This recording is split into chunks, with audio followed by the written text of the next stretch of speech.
Today I'm going to be getting the Platinum Trophy for Sekiro, widely regarded as one of the hardest games From Software has ever made, and unlike most of the other similar games, there's no overpowered builds here, no summons, no easy way out. If I want this Platinum, there's only one option.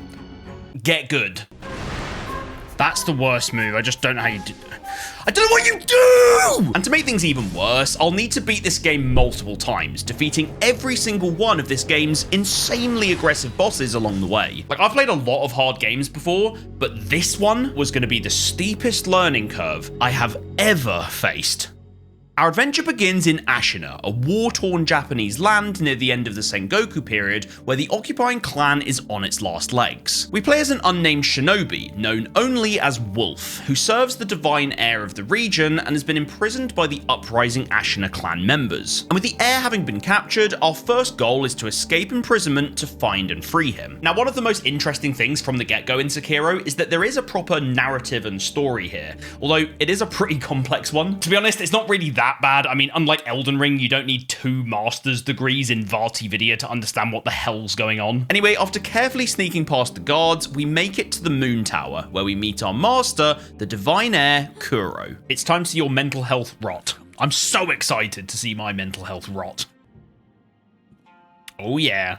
You will pledge your life in my service. Okay, quick side note, because I already know you'll be cooking me in the comments. I did start this playthrough with the English voices on, and they are categorically dreadful. Don't worry, a little bit later on I switched to the epic Japanese voices. Hontoni moshiwake arimasen. So it begins. Revered Blade received the Kusamibaru. I'm going to butcher these pronunciations this game, I'm warning you. From Kuro. And so, with our blade now in hand, it was finally time to begin getting to grips with this game's combat system, which is probably one of the most unique ones I've ever seen. It begins! Yes, yes, yes, yes. Oh, that goes actually way too hard.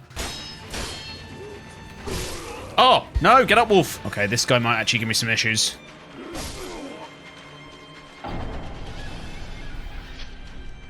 Oh my god, we go quite far back. Haha! Welcome back to Souls! Let me just explain the fundamentals so you're not lost. The main thing you need to understand about combat in Sekiro is that there's 2 bars to focus on. In the top left, you've got a standard health bar. Nothing really to explain here. If that hits 0, they go night-night. But the other, and probably more important bar, is that one up in the top middle. This is an enemy's posture, and it fills up as you land hits on the enemy, as well as from getting perfect deflect. The goal is to fill that bar all the way up, giving you access to what is called a death blow, where no matter what health the enemy has, they die instantly. However, if you take your foot off the gas pedal for a bit too long, the posture bar will start to empty and you might have to start all over again. It truly is one of, if not the most demanding combat systems that I've ever had to try and learn, and it gets even more complex as the game goes on, so we'll be back to it a bit later on where I can tell you a little bit more about that stuff.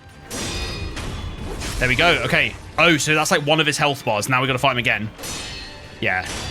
Yeah. Sit down, bitch. You got me first time because I didn't have full health. When it's a fair fight, easy peasy. Kuro had instructed us to clear a route to a secret passage out of Ashina. And so after making it there, we signal him to join us and we head through the passage towards freedom. But in classic Souls fashion, now only about 5 minutes in, the game had a not so welcome surprise waiting for us. First boss?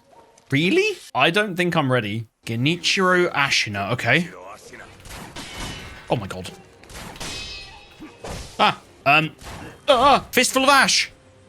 But that did nothing. Oh, counter.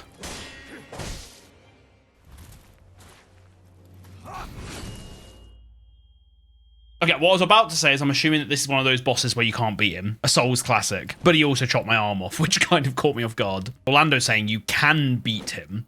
Yeah, if you're not me, it might be possible. Genichiro Ashina is the leader of the uprising, whose goal is to capture Kuro for reasons that will be revealed later on. And so, to end the prologue, Genichiro recaptures Kuro, leaving Wolf incapacitated. Luckily though, Wolf is saved by a mysterious old man named the Sculptor. And to help a brother out after our run-in with Genichiro, he equips us with the Shinobi prosthetic.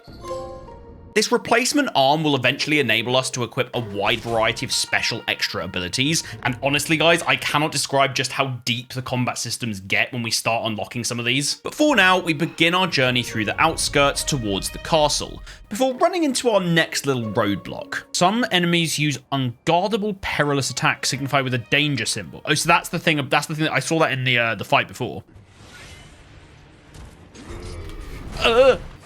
Happy feet. Oh, fucker. Okay, heal. Yeah, I know to use my heal. I'm not dumb. Come on. No. No.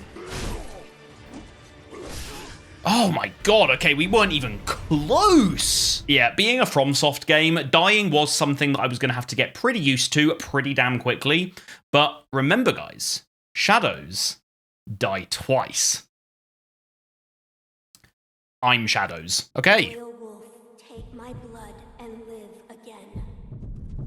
Resurrect. Oh, yeah. Okay. Resurrection. Return from the dead using resurrection for the first time. The simplest way I can explain the resurrection mechanic is to look at the little circles in the bottom left. If you've got one of those lit up, then death is not defeat, and we come back to life straight away. However, using resurrection then makes it unavailable until you've either killed more enemies or you've got to the next stage of a boss fight. And you might be thinking that surely this makes the game so much easier. Oh, believe me, it doesn't. No, you don't. No! Oh, we were actually quite close. Okay. I'm excited. Okay, be more aggressive. That's what someone said. No, bro, why is there a dog here? Why am I fighting a dog as well? Oh, mate. Piss off. Nah, you're mine now, bitch. Come on! Okay, I would have got him there if that fucking dog didn't come behind. Oh. Resurrect, I forgot.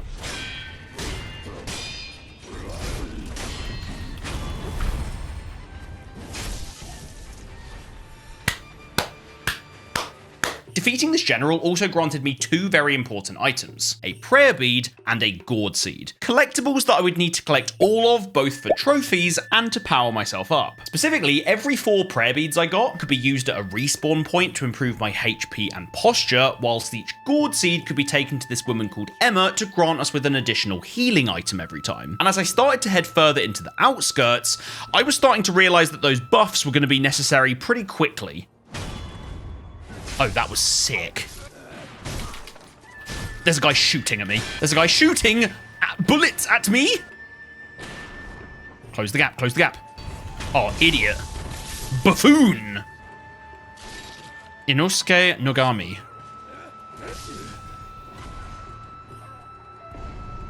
Oh. Bro, I was in the middle of a conversation. Okay, note to self, talking to people doesn't pause the rest of the game. No! Okay, we can heal. We can resurrect. We can resurrect. Oh my god. How have I not broke his posture? Oh no, we're so screwed. We're so unfathomably screwed! There's someone shooting me from the side. Oh my god! Ah! Whilst exploring the outskirts, I stumbled on this old woman who presented us with a bell charm and let us know that we could take it back to the Buddha in the starting temple. And with my journey through the outskirts proving to be a bit more difficult than I predicted, I thought I may as well go and see if there was anything helpful I could get for heading back and checking it out.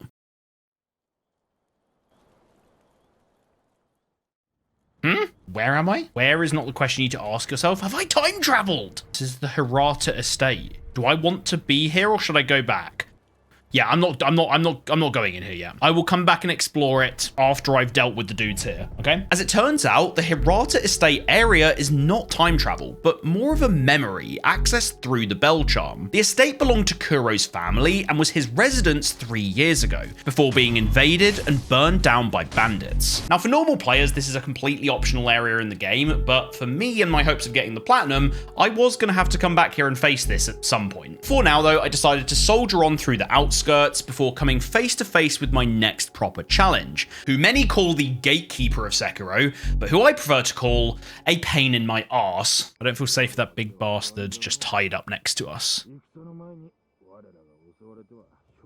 Yeah, that does not look like something I want to have to deal with, but I think I'm going to have to. Chained Ogre. Grab attacks can't be deflected. There's no way to avoid taking serious damage once grabbed. Okay, simple. Oh, not simple. Run?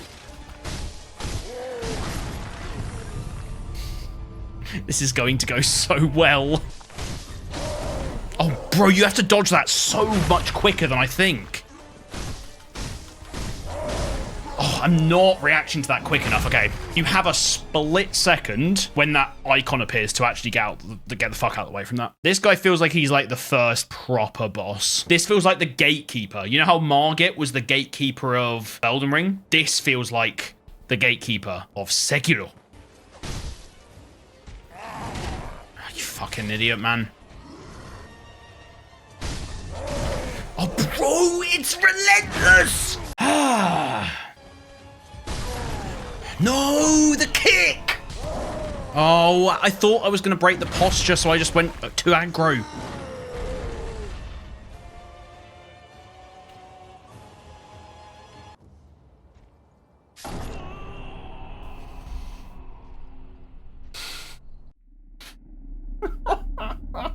Without a doubt, Shrek here was so much worse than anything I'd run into so far, and I was already starting to regret my decision to boot this game up and take it on as my next platinum. But if there's one thing you can always rely on from DaveBeatsGames, it's that when the going gets tough, I will always find some of that stinky cheese. Wait, I have a stealth item. Gashin's Sugar.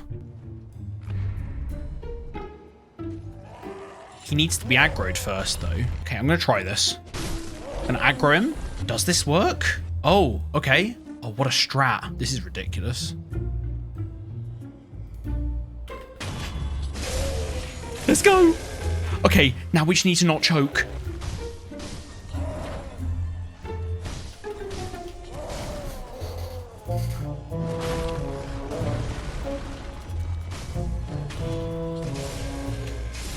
Come on! Woo! DaveBeatsGames always finds the cheddar. You can't hide it from me, boys. I don't know if I could have done that, having to actually do 2 full health bars. That was kind of insane. Defeating the ogre, even via a slightly unconventional method, signals the end of the game's warm-up section. And FromSoft wastes no time sending the player's blood pressure straight through the roof.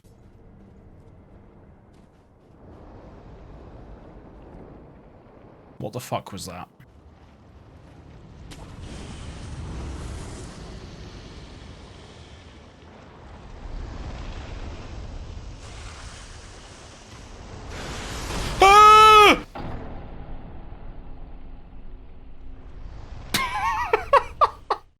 What the hell is going on? What the fuck? Oh my god, this game is beyond mental. There was not a single part of me that was like, yeah, definitely it's Jormungandr. We hide, you see? And he doesn't know I'm here, right? Go, go, go, go, go, go, go, go, go, go, go. There we go!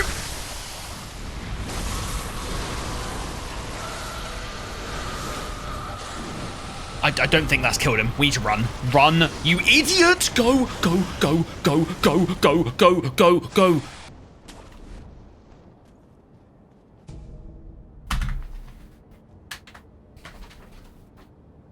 Oh, wow! This game came to play. After escaping from the giant snake, we finally arrive at the gates to Ashina Castle, where Kuro has been taken by Genichiro. But before we could leave the outskirts and enter the castle, the game had one more big obstacle in the way. Where are we heading to? I'm just gonna go down. Fuck it. Nah, I got bad vibes about this place. Oh no. I'm alright, thanks. I'll climb back up. No, it's fine. It's fine, pal. I'll just climb back over the wall. Shit! Why am I trying to run? Oh, we're so fucked, man. It's actually unreal.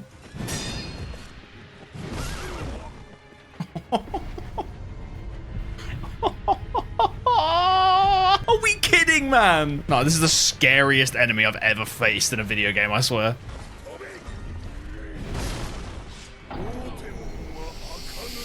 Big Lad Gyobu here is Sekiro's first main boss, meaning that in comparison to the General and the Ogre we'd bested previously, this absolute Chad should require a whole new level of skill mastering to take down. And this was where my chat on stream honestly exploded. I had people telling me that I'd missed some item that I would need to kill this guy, some other people were just preying on my downfall in general, and so what happened next was surprising to say the least. I think I might be a little bit underpowered here.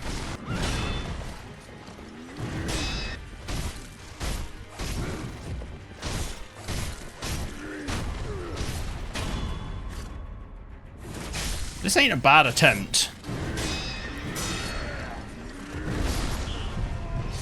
I'm not gonna lie, that was a pretty good attempt. Oh, I still got enough. Got resurrect, Dave, you fucking idiot.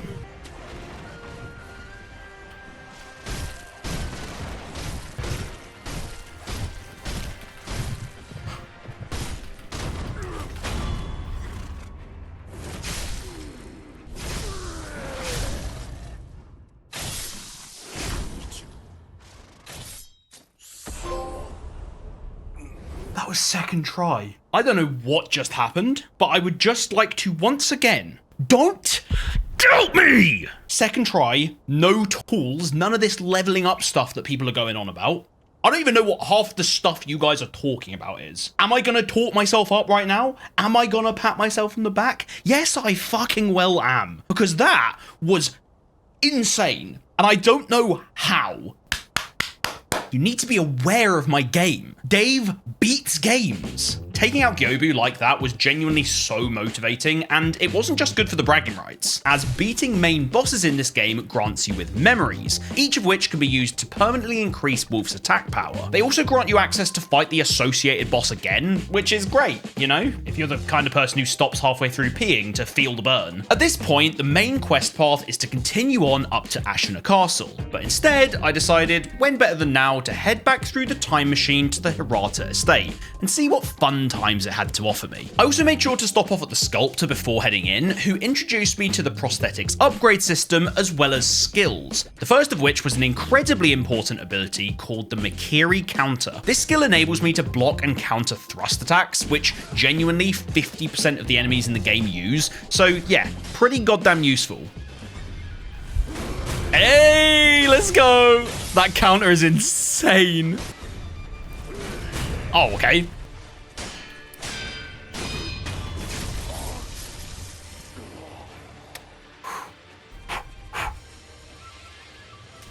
Easy peasy. The Mikiri counter, as well as all of the other skills I'd learned so far, carried me all the way through to the end of the Hirata estate fairly quickly, where we bump into Wolf's father, Owl, who is gravely injured. We don't really know much about Owl other than what the game showed us in its intro cutscene, where we see that he saved Wolf from the battle many years ago, and as a result, Wolf is now obedient to Owl, following what is called the Shinobi's Iron Code. With his last breath, he gives us a key to a hidden temple that can be accessed from the rear of the estate. And as I reached the temple, what I didn't realize was that I was walking into my first real Sekiro skill check.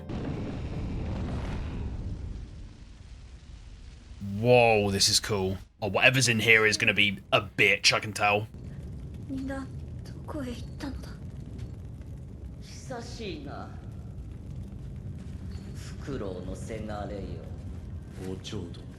Lady Butterfly? Oh no. The Japanese dub goes unnecessarily hard with these bosses, by the way. Oh dear.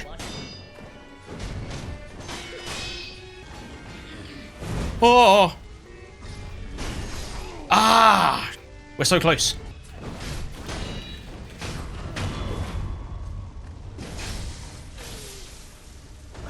That can't be it. That can't be it. I refuse. Yeah, of course. There's no way I'm first timing it. Lose yourself in illusions? Oh my god. Oh, we're so fucked. Oh no. I got another res. Oh dear. She's pulling out the fucking WWE moves.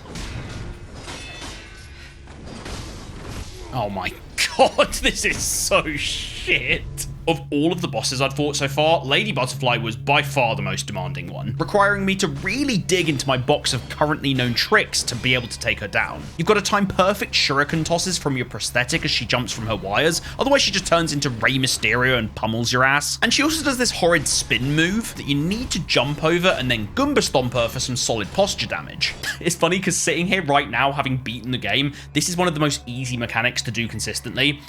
But at the time, I was just still complete cheeks. Oh, I ain't got a clue what I'm doing. Oh, I'll be honest, I don't actually have a clue. Oh, man. No, I need to jump there. Jump, Dave.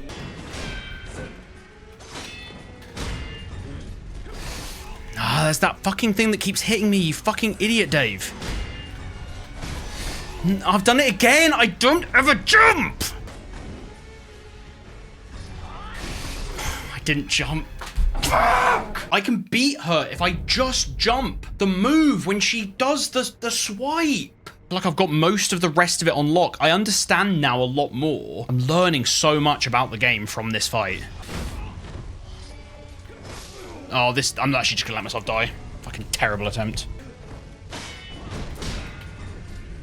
No, we got caught by it. Fuck me. It comes so quick. I feel like now I'm so focused on it, and yet I still miss it. I still miss it every time it comes along. No! Oh, my posture just got fucked.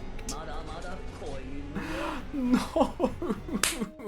Now, if you couldn't tell by my t-shirt having not changed in this video yet, everything you've seen so far was done on my first day ever playing Sekiro, which looking back on it and seeing how far I'd come was actually pretty awesome. But understandably, by this point, I was beyond cooked, and so I decided the best thing to do would be to log off and return to Lady Butterfly fresh-faced on another day. And it was at the start of this brand new day that I had my first big breakthrough with Sekiro, because I realized I'd been playing the game completely wrong. You see, I've already talked about the posture bar and how important parries are, but simply playing defensive and just deflecting all fight wasn't going to be enough versus most of this game's bosses. You just have to let your guard down a little bit and get some of your own counterattacks in to whittle away at their health and compound longer lasting posture damage. And as difficult as it was going to be to rewire my brain and make those changes, if I wanted to beat Lady Butterfly, there wasn't any other choice.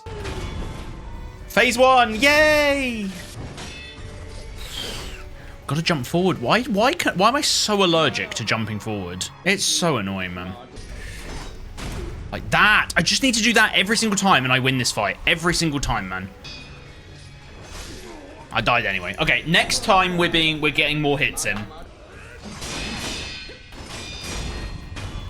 Okay, this is the best run yet. Be aggressive, Dave. Be aggressive. Don't be a little wimp. With that small change in playstyle, every attempt now, I could feel myself inching closer and closer to that final blow. Oh, but what I hadn't realized yet was that the final blow was not always the final blow. Oh, come on! Ah! Oh, come on! We did it! Come on! Yes! Wait, what? What do you mean? What do you mean we've not done it? What just happened? Oh, no. Okay. Okay.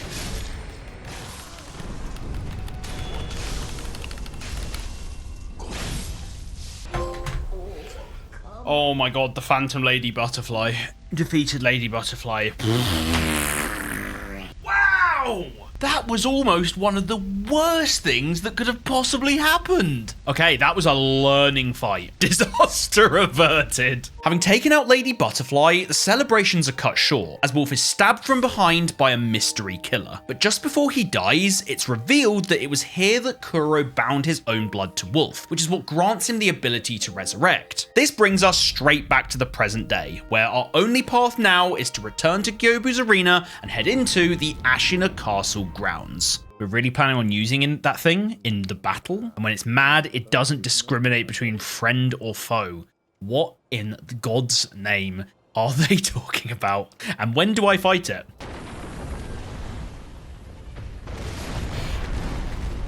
Okay, I assume this must be the thing they were talking about. Okay. Oh, I don't even know when this guy's attacking or just like writhing around. Oh god. Oh. Oh hell no. Okay. Okay. Oh no. Oh no. That's it. He's so low. He's so low. No. That's it. That's it, right? Oh my god. Down, boy. Woohoo! Okay. That only took 2 attempts. That wasn't actually too bad. A nice little mini boss to just drag us along, you know, get us back into it. Ooh. Hello. Care to purchase an offering? I sell items to be offered to the dead, so they might rest in peace. Go ahead, buy an offering. Oh, memorial mob. Encountered the memorial mob. Random trophy, not for killing an enemy or something, which is nice. As I headed deeper into the Ashina Castle grounds, I quickly realized that there were multiple different routes I could take at this point. First, I had option A, heading up the stairs to the castle itself, quite clearly the way I was meant to actually go. Or there was option B, heading into a random dark cave with no clue where it was going to lead. And understandably, having the attention span of a golden retriever, I got distracted pretty quickly. Senpu Temple, Mount Congo. Okay, we'll have a gander. May as well, it'd be rude not to. Oh, there's monks. I imagine that these monks are not opposed to a little bit of a foul play. Hello, monk. Oh my god. I thought monks were all about that whole, like, no violence thing. These dudes are just like, nah, we're gonna beat the shit out of everyone who arrives. Senpu Temple is a rather dangerous area, filled with a ton of these aggro monks who run around like it's a Black Friday sale, as we have to scale the mountain to reach the temple at the top. Along the way, though, I once again took an accidental detour, this time leading to a mysterious giant bell that brought with it a pretty grave warning. Do not ring this bell. Inviting misfortune is an act of virtue, but only the stoutest of heart should ever consider it. I feel like I'm pretty stout. Sinister burden possesses those who ring the bell, strengthening enemies around them, but perhaps also slightly better spoils. So that just makes the game harder, but you get more resources.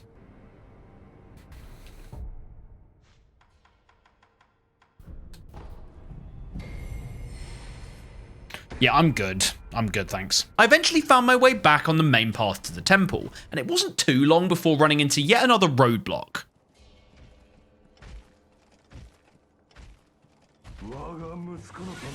Bro, this guy's in the wrong game. Yeah, but mate, you might want to get back to Demon Souls. This is Sekiro. Yeah, brill.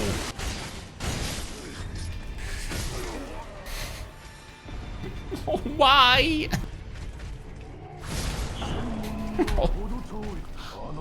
I can't beat anything in this game. Any boss just kills me so quick.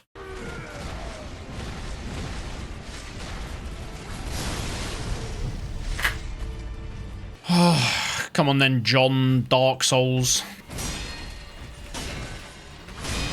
There we fucking go. Maybe.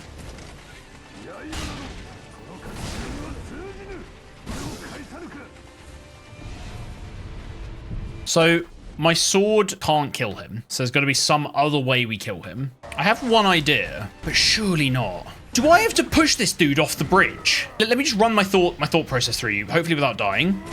Okay, that might not happen. The edges are open. Sometimes the dumbest ideas are the most legit ones.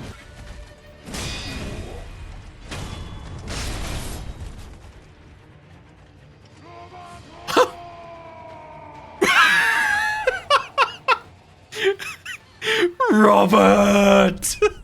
What a great boss fight. Oh, well done, John Dark Souls. That was good fun. Now, there's probably not been a better time to return to the topic of skills. You see, what I hadn't realized was that skill tree I'd unlocked earlier on was just one of many different trees that this game has on offer. I mean, at this point, I already had 3 entire skill trees I needed to grind through. And I was thinking that surely there couldn't be any more. Is this a side route? Am I meant to be here? I don't know.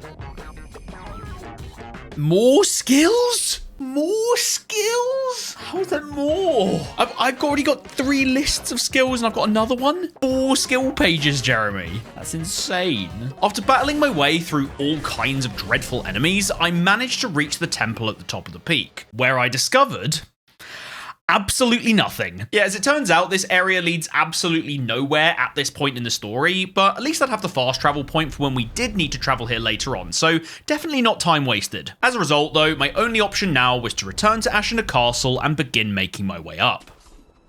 Oh, up here. Ah.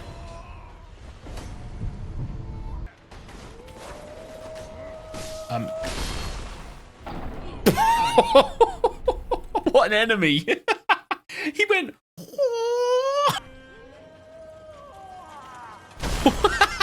What is that enemy? Did he jump from the kite? Bye. Lightning reversal. If one is struck while in the air, the lightning can be dispelled from the body and sent to an enemy instead. What is happening? Number one, that's really, really cool. And yeah, like, that's awesome. Number two, who is going to be throwing lightning at me? Because ain't no one done that yet in this game. The game is just lubing me up right now for something horrific that's coming. Having sneaked my way up to the top floor of the castle, it was now time for our second meeting with Genichiro. It's revealed here that Genichiro's grand plan relies on Kuro bestowing his blood upon him, so that he may achieve true immortality and lead an immortal army. But Kuro, being the little badass he is, flat out refuses, leading me into, no joke, one of the coolest boss fights I have ever faced. Everyone's been going on about Genichiro. Genichiro this, that, the other.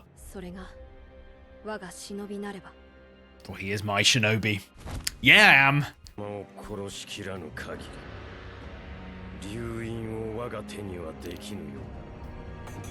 This is so cold. Okay. Time for pounding. Genichiro Ashina. Damn it, we've got to counter, Dave. Just get into the habit of those counters. Oh, that's such a horrid move. Ah, come on. Can we please counter that? Every time he does the jump, he's going to do that move. The move where he jumps in the air should be a free load of posture damage for me. Yeah, like that. That should be every single fucking time he does that. Okay, that's phase one, but we've used like every heal we've got. The Genichiro boss fight is Sekiro combat in its purest form. No random gimmicks, no bullshit summons, just good old-fashioned fighting with sharp sticks, and also some arrows sprinkled in to keep me on my toes. The best way I can really describe him is that he's like the first exam of the game, testing all of the skills you've developed up to this point. And surprisingly, to me at least, it was seeming like the game might have just clicked, as after about 10 attempts, I managed to take out both of his health bars. Yeah, but if you've been paying attention, you'll remember that just before this boss fight, I was given a random ability that we haven't used yet. And so what happened next wasn't really much of a surprise.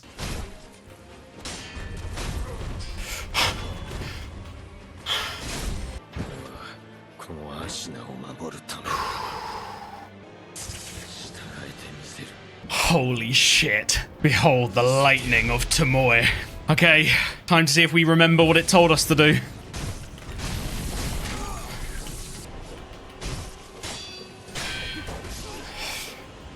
We've got another revive.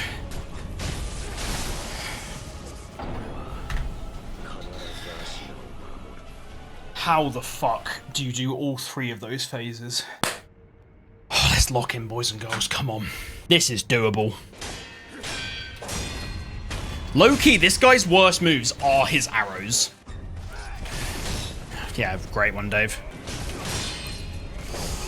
Nah, yeah. The amount I feel like I'm learning right now is crazy. Like, I feel like I'm just in the fucking game. Phase 3 was an entirely different beast, and with it only being accessible after getting through the first two, it was extremely hard to actually get reps in and try and learn the moveset. And so as a result, the calmness and confidence that I'd come into this fight with was fading fast, and the next half an hour was honestly humbling. Oh, Dave, fucking hell. You know it's bad when I'm talking about myself in the third person. Oh, I hate his arrow moves. Actually, just kill me. I'm done with this attempt. Just kill me. Just kill me. Fuck's sake! I'm just letting myself die. Just kill me. I'm done with this attempt. Fucking done with it.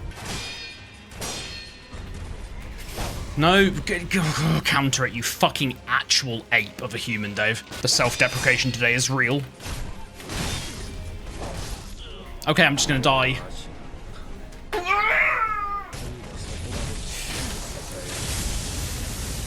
Oh, I did it. He did it again? He did it twice. He did it twice.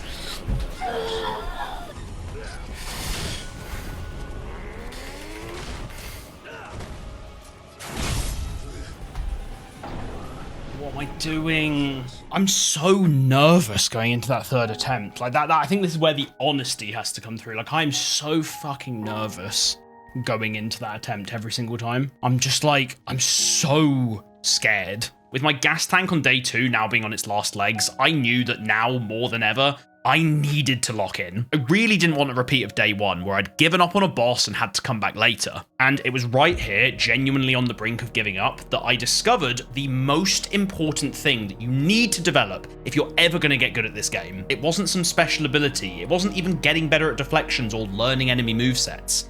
It was the understanding that this game will do everything in its power to make you feel scared and make you doubt your own skills. But just like the anxiety and the worries that we experience in our day-to-day lives, it's all just in here, it's not real, and if you just become your biggest fan and have some self-belief, you can make absolute magic happen.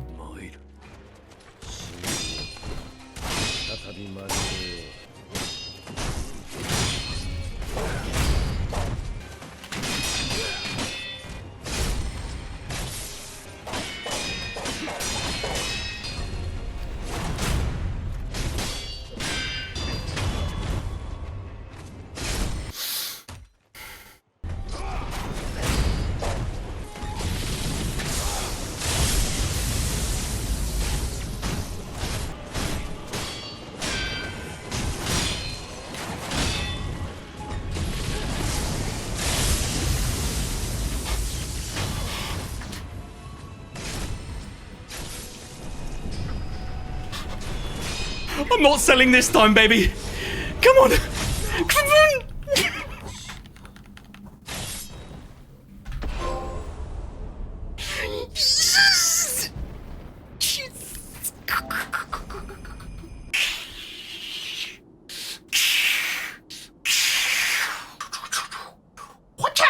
Oh my god. I am telling you right now, that is the most satisfying boss I have ever killed in a video game. I still had a revive as well there, I think. Let's fucking go. Melania still remains as the most, like, relief for beating a boss, because Melania was just, like, so grueling. But Melania felt like it was, you know, I could just keep going away and coming back and just, like, get stronger and stuff. This was, like, it was just me and him, and I had to beat him. Taking down Genichiro presents us with our first backstab, or ninjutsu skill, as they're called. This one in particular giving us the ability to create a cloud of the enemy's blood to hide in after killing them. Yeah, this game is so fucking cool. But more importantly, it turns out that Genichiro has another trick up his sleeve, regaining his life using an imperfect and corrupt form of resurrection before disappearing in a flash. Hey, it's 1-1 at the moment, and we'll be back to win the best of 3 later on. For now though, we go down to meet Kuro in his quarters, where the story shifts pretty dramatically. Up until this point, the goal has been very simple: save Kuro. But now that we know that he's safe, he makes it very clear that running away is no longer enough. This bit gets very lore heavy, by the way. I'm going to try and explain it all, but if I get anything wrong, just let me know down below. He begins to explain what is known as the Dragon's Heritage, how his blood grants immortality, and how if that power were to get into the wrong hands, like Genichiro, that no one would be safe. And so Kuro decides that the only real long-term solution is immortal severance, cutting off the Dragon's Heritage completely and ending immortality forever. To get some more information on this, we then head over to a nearby tower and meet with one of the most legendary figures in this world's history, Isshin Ashina, the legendary swordsman who led the armies that captured this land long ago, and also who happens to be Genichiro's grandfather. Lucky for us though, he isn't exactly Genichiro's biggest fan, and so to help us out, he lets us know that in order to sever immortality, we would need to acquire a sword called the Mortal Blade. I am so glad this guy's a pensioner now. Like, it would suck if we had to fight him in his prime. After returning to Kuro to let him know what we'd learned from Ishin, he reveals that to go one step further and sever immortality from its source, we would need to obtain sacred dragon's tears from the divine realm. And the only way to reach such a place would be to craft a special aroma from a sacred flower and a fragrant stone. Long story short, because I've probably explained it terribly, what started off as a simple rescue mission has now become a magical treasure hunt for ingredients that are, unsurprisingly, in the worst places possible. Luckily though, the first of those places where I'd find the mortal blade was actually none other than Senpu Temple, which I'd already managed to clear through earlier. This meant that I could just fast travel to the temple at the peak and begin a rather different challenge. This is good, we've done a good skip. We've skipped nice and far through. Oh, this is going to be a boss though, because we're right at the end. I don't know if I was ready for another boss straight away.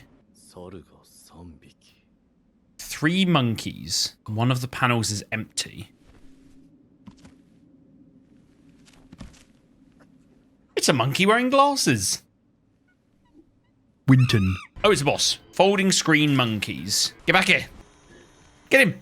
Oh my god, they're so quick. This is a weird boss. The folding screen monkeys are meant to be a gimmick boss. You know, more of a puzzle than an actual fight. Having a chat with the monk in the middle of the arena reveals that the monkeys are actually quite cleverly matched up with the whole see no evil, hear no evil, speak no evil thing. You know, like those little statues you might find in the apartment of someone who's been on a gap year to Asia and found themselves. You've basically got 4 different unique monkeys with different strengths like hearing or sight that you have to take out. I mean, thematically, it's a great idea for a different kind of boss fight, but I don't really think it's implemented all that well because I somehow stumbled through this without using a single brain cell.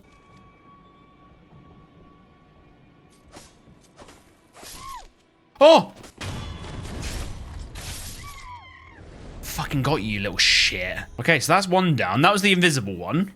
Wait, he's not green. No, that's the speaking one, I think. I'm colorblind, guys. That's probably not a helpful thing for this fight. Okay, let's go in here. We haven't been in here yet. Okay, that's another one dead. There's only one more. He's up there, right? Just gotta sneak up on him.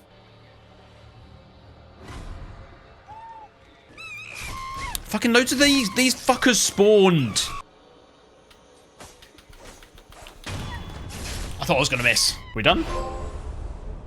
Folding screen monkeys. Caught the folding screen monkeys. I'm gonna be honest, I don't feel like I did that boss the way you were meant to do it. Because there was the whole thing of like, oh, one's really good at seeing, one talks a lot, one's invis. I just kind of walked up to most of them and just killed them. I won't complain, but I am a bit confused. Defeating the 4 monkeys transports us to the inner sanctum of Senpu Temple, housing a mysterious character known as the Divine Child of Rejuvenation, who guards the one thing we came here for, the Mortal Blade. And after happily not reading any of the terms and conditions or the disclaimer that says that the Mortal Blade will kind of kill anybody who tries to draw it, Wolf does just that, and as it literally says on the tin, dies. But of course, with the dragon's heritage running through him, he springs back to life, granting us the first thing on our shopping list, and some cool new abilities to go with it. You can equip on the combat art slot. Mortal Draw. Oh, a combat art using the Mortal Blade. Let's try this out.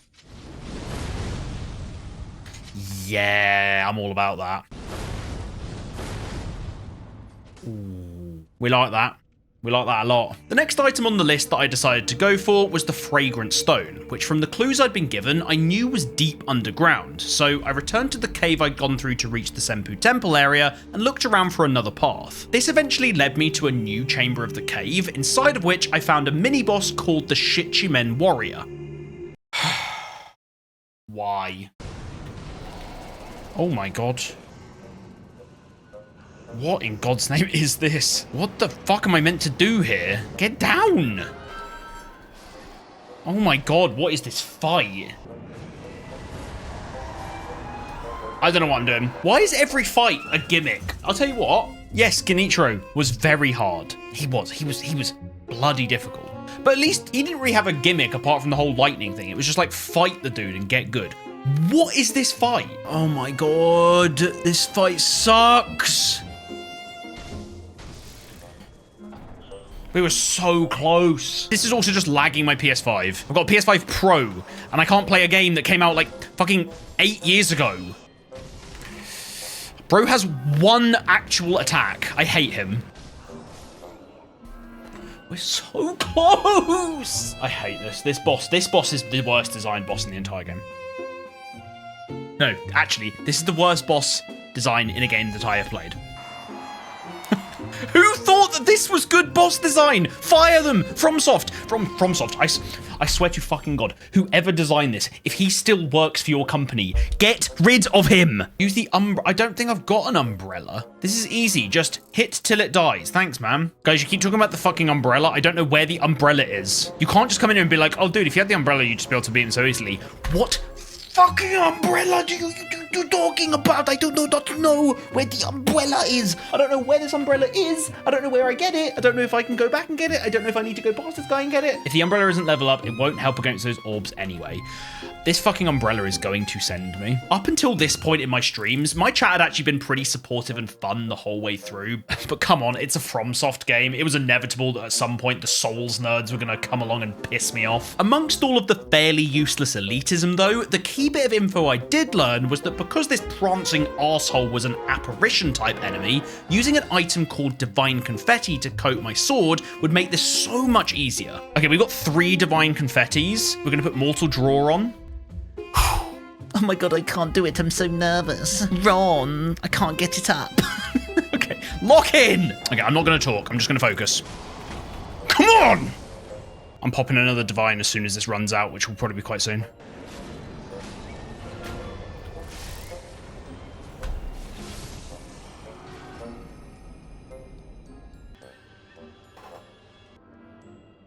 I don't need no fucking umbrella. Thank you to the people who explained how I could go get some confetti. You guys are the MVPs. For the people who came in here and started spamming that I needed a load of shit that I don't know where to get, and apparently I can't even use properly until later in the game, fuck you. Will you be cast out or throw yourself in? The depths of Ashina are over there.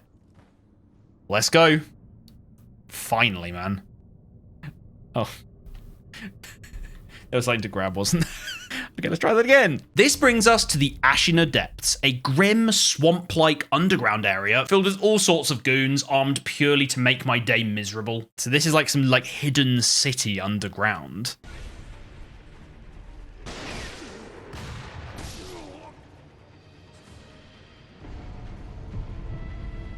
Oh, so we're playing The Last of Us on Grounded again now. Great.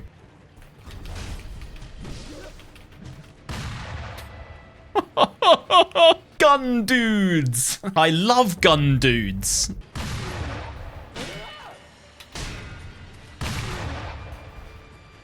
Oh man, today is just so bad. I don't think I've ever fought an enemy this annoying.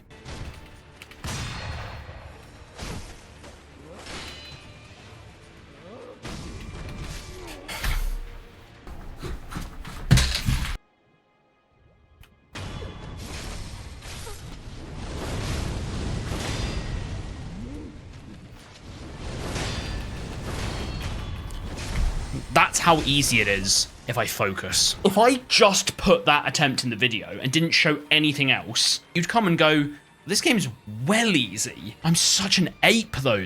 I'm more of an ape than the bloody folding screen monkeys. Yeah, today was quite clearly not going as smoothly as it had previously, as this second act of the game had definitely turned up both the difficulty and the general amount of shit that I had to deal with. It's kind of like getting a promotion at work. Well done, you've progressed. Now your whole life's harder and everyone fucking hates you. Really what I needed right now was just a bit of a break, but as my chat was kindly informing me, the worst was definitely yet to come. If you know the path of Buddha, would you slay the one who opposes it? The one of whom I speak is in an abandoned temple up ahead. He sealed away the village in a shadowy fog so that he can fool the villagers. Hardest boss in the game awaiting you. I mean, at this point, every boss has been the hardest boss in the game.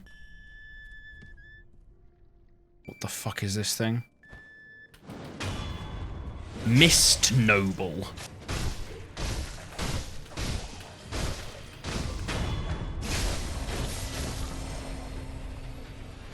That was it. You guys are such trolls, man. I hate you. Shortly after that epic face-off, I arrived at the entrance to the cave holding the stone. And of course, to get my hands on it, I'd need to tackle the Ashina Depths main boss. Corrupted Monk. Fuck me. I'm getting hit by fucking everything. I can't get the timing on any of this bitch's moves. She's got such easy tells, and I just can't get them.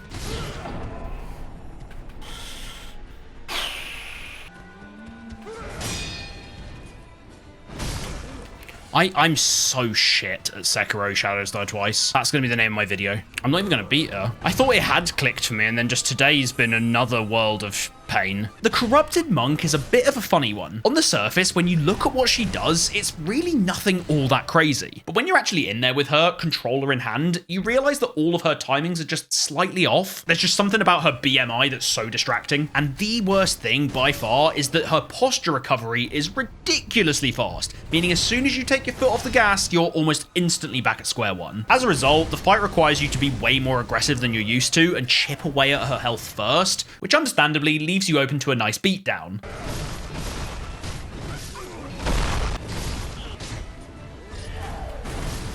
I'm so bad.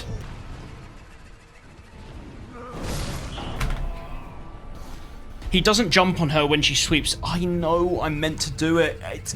I don't know why people are acting like I don't know that's what I'm meant to be doing. It's just that it's difficult. The game is just hard. I know that you're meant to jump over. I just don't do it quick enough. Not everyone is as good as at this game as you may be. Oh, this fight must have been going on for at least an hour or so at this point, and with me having already said that this was going to be the last boss of the day, I was just so bored of getting constantly chokeslammed, and I just wanted this to be over and done with. And to be honest, any dignity I had left was completely outweighed by pure boredom and tiredness.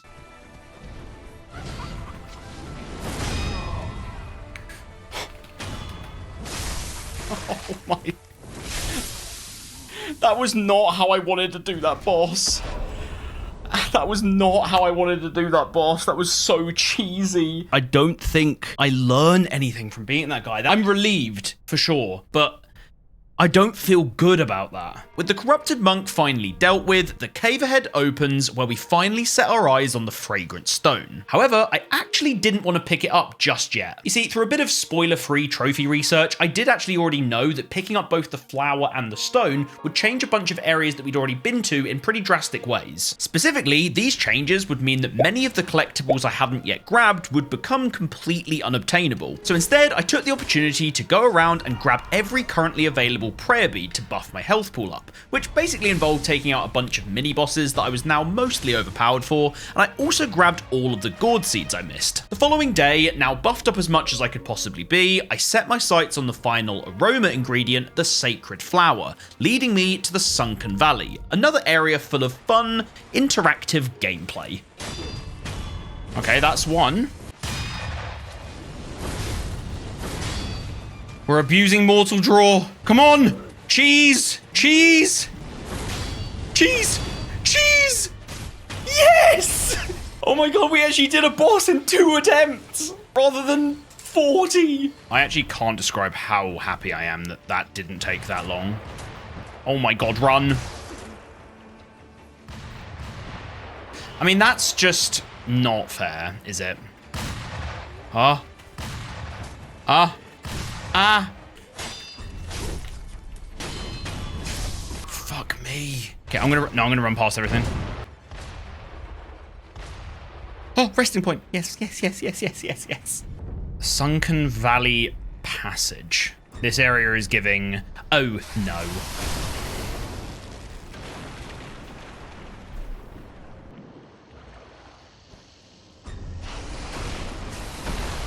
Better.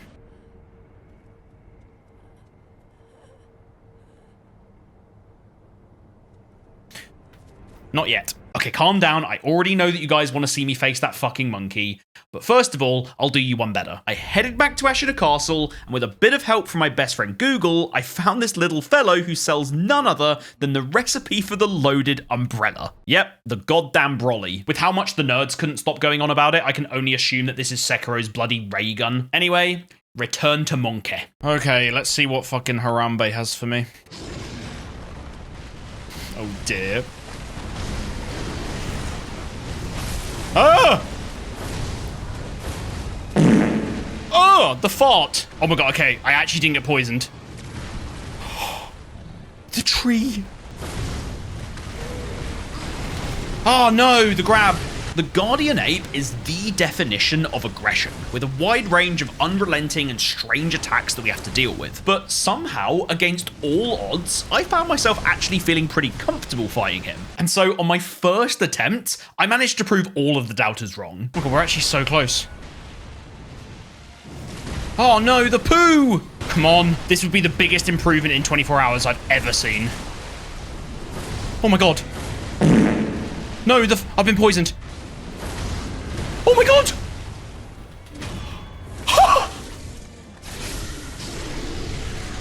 Go! Oh, how have we done that? How has that happened?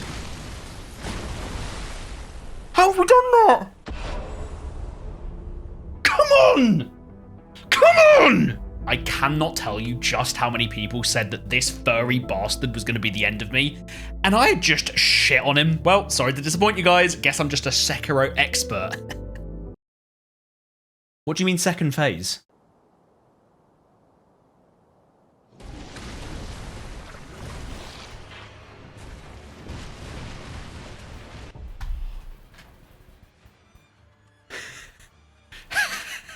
What the fuck? What are we talking about? He's back up. We've got to do it again.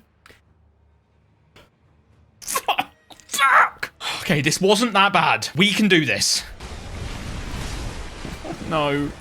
No! This is the most terrifying thing ever. When do I ever get hits on this guy? Oh, that's the funny thing, you don't.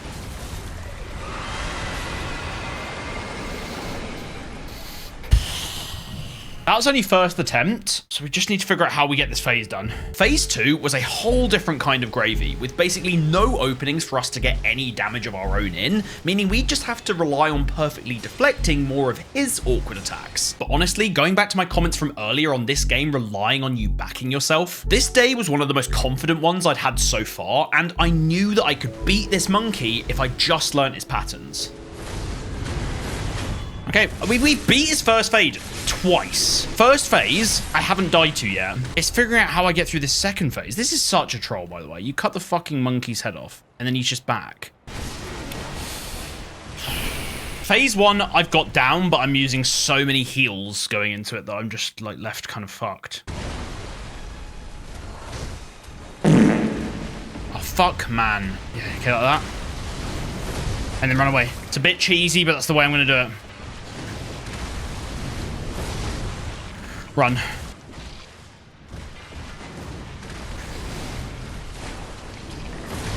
Oh my God! Yes! Yes! Come on! Oh, yes! Please don't get up again. Oh, Guardian Ape! Guardian Ape! Defeated the Guardian Ape. Come on! What was that, like 5 attempts? That's what I'm fucking talking about. As an added bonus for beating the Guardian Ape, I was presented with an item called the Slender Finger, which just so happened to be our final prosthetic tool. Present the tool, finger whistle. All prosthetic tools for acquiring all prosthetic tools. And of course, with the Sunken Valley's main boss having been bested, the cave containing the sacred flower was now open to us. But one thing that I kept noticing chat going on about was that I apparently needed to go back to the Ashen Depths and check something new out, which due to my complete lack of willpower, I happily went along with, leading me to a far too soon reunion. Something's different here. Large ape. My neck. My neck. Oh no. Hello again. We beat you once. We can beat you again. Yeah, so as a little bonus here, we now get to face off against Guardian Ape's second phase again. This one was a ton easier than the previous encounter we just done, as he had way less health, but just like that previous encounter, it's the second phase where things get very interesting. Okay, phase 1.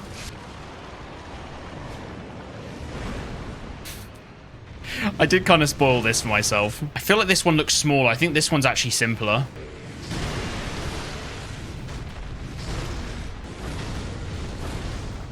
Okay, you're dead. Okay, now just this one again. Same again. First try. Fucking easy. Oh God. Almost. Almost. Your boy is learning. Oh.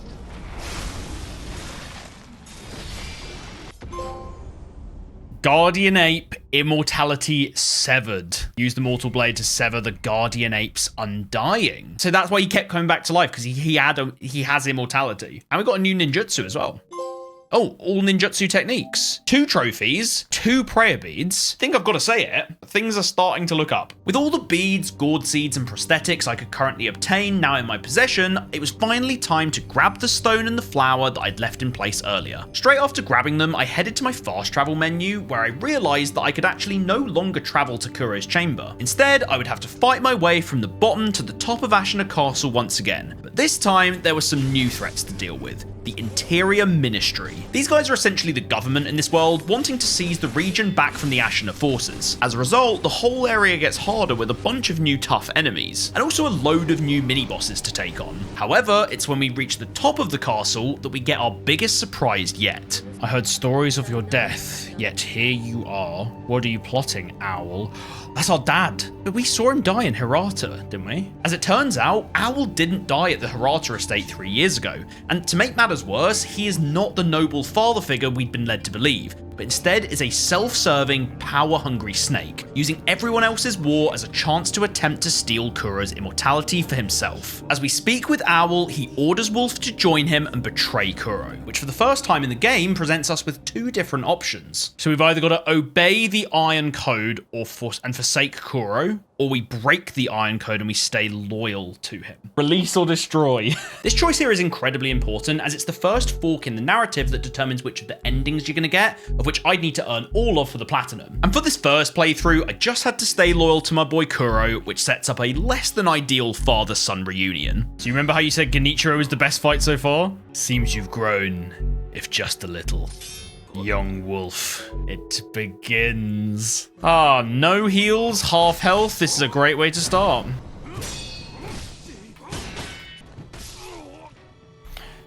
I'm just going to let myself die and we'll actually have a proper attempt.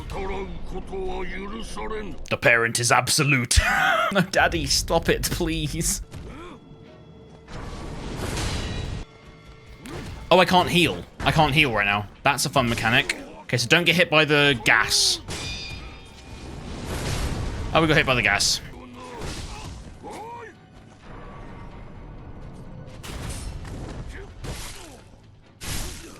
He Mikori'd me.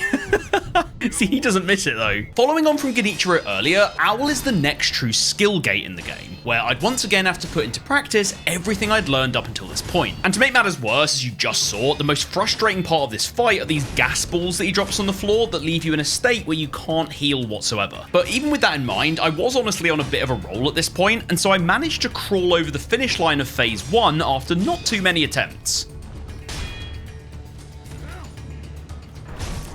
Okay, phase 1. Oh. Yeah. Actually, what a little bitch. Trying to bait me out. What is that? Where did that goo come from? You don't ask where the goo comes from. Rule number 1 of Goo Club. We died. We can do this. We can do this. We can do this. Can we stop with that move? Can we stop with that move? So shit, there's just nothing I do. I just sit there and get fucked. By far the coolest thing that I realized in this fight that was actually helping quite a lot is that as Owl is Wolf's father, he fights really similar to how we do, with heavy sword attacks, Goomba stomps, and even that Mikiri counter in his back pocket. And so unfortunately, as much as you guys may wish that this was going to be a big problem for me, it actually wasn't really all that bad at all. Don't you guys worry though, and this is a bit of a spoiler. There's a much worse fight with the exact same knobhead just around the corner.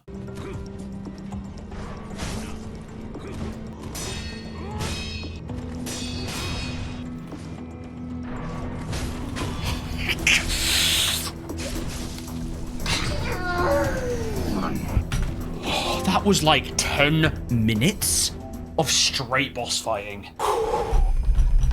Defeated great Shinobi Owl. That one felt so good. I had that guy's whole moveset on lock. I knew when I could get the chip damage. I knew when I had to block. I knew when I had to get away. That was like the coming together of every little thing that I've learned so far. God damn, I feel better with this game today. Defeating Owl brings us once again into Kuro's chamber, where we inform him that we've obtained the flower and the stone to create the incense. But as it turns out, there is one final ingredient, Kuro's divine blood, which with the mortal blade now in our possession, we're able to extract to finally burn the incense, giving us the fountainhead aroma. However, before dashing off and continuing with the main quest line, there were some very important trophy hunter tasks that I'd need to do first. You see, as I mentioned before the Owl fight, the decision that I made there would decide which ending we'd be heading towards. Well, to give some more details now, if I chose the option to side with Owl just before, that would have led me towards one specific ending, which I will have to come back and do later on. For the path I was on now though, there were actually 3 different endings on offer. One for simply playing through the game to the end, and 2 others for completing a bunch of specific tasks to obtain items that would open up new choices at the game's finale. My overall plan here was to set up all 3 of the endings on this playthrough, and then use the same save backup technique that I did in Elden Ring to get all 3 endings without having to run through the entire game again and again.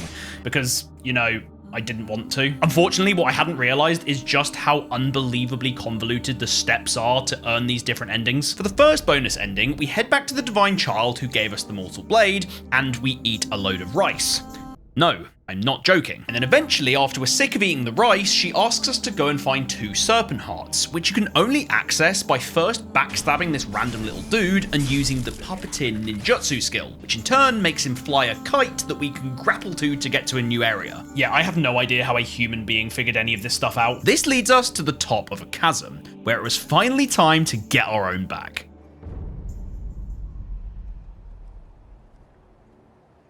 Oh man. Oh, this is gonna be so good. Let's go.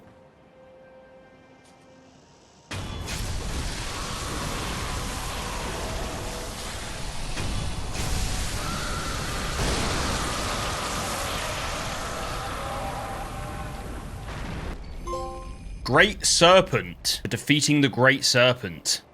That was cold. With one heart in our possession, the other isn't too far away as we sneak past another serpent in a cave and find a dried up one in a chest at the back. With both hearts now collected, we take them back to the Divine Child, who finally presents us with the Frozen Tears, the item required to trigger the ending. And if you thought all of that was a task, you ain't seen nothing yet. The route to setting up the other bonus ending first involves eavesdropping on a bunch of characters around the world from very specific, awkward to find locations, before eventually receiving another bell charm from Emma. Using this bell charm at the Buddha transports us back to the Hirata estate once again. However, this version of the memory reveals the truth of what actually happened on that day 3 years ago. As it turns out, the invasion of the Hirata estate was not the doing of some random group of bandits, but was in fact orchestrated by none other than Owl himself, who faked his death and in the memory earlier was actually the one to stab Wolf in the back. This time though, we face him head on. And as I slightly spoiled earlier, this souped up version of Owl was going to be a swift kick to my balls. Fuck me, this is... Ah! Oh my god! Shit. In the corner. This arena sucks. Big balls. I really hate this arena. I didn't like it when we fought off against Lady Butterfly here because of all the pillars. They just get in your way. Even though it's a big room. Like, you just run into them and then it always happens at the worst time. It's hard to explain. You see what I mean? Like, I'm stuck against that pillar. The camera goes so funky. It's doing it again. Oh, fuck. I'm against a pillar. How? There's only 8 of these things in this room. I'm stuck up against them every fucking second. When do you actually hit this guy? He has no openings. He blocks everything I do against him. I'm getting pissed off now. Getting to fucking kicks away, you loser. Oh my fuck.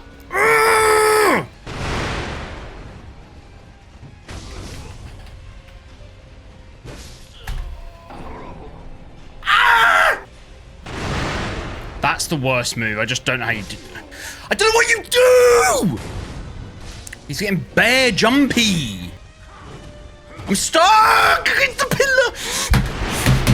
Every single thing I said about the previous Owl fight and how he's the next true skill gate in the game is even more true for this one. There is not a single stone unturned from this guy when it comes to mechanics. You've got proper sword fighting, deflects, dodges, thrusts, bullshit firecrackers that he throws at you. These make me want to drink bleach, and even more moves on top that are all woven together into this perfectly tough gauntlet that I need to somehow figure out and prove that I'd built up the skills to beat.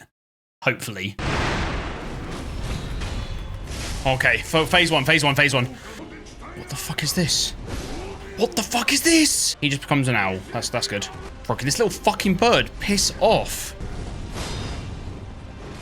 Ah, we're getting there. We are getting there. There is progress being made. Oh, that's the worst attempt ever. What am I doing? I know I can beat this guy. Like, I don't feel as hopeless with this guy, but, like, it requires every ounce of brain power.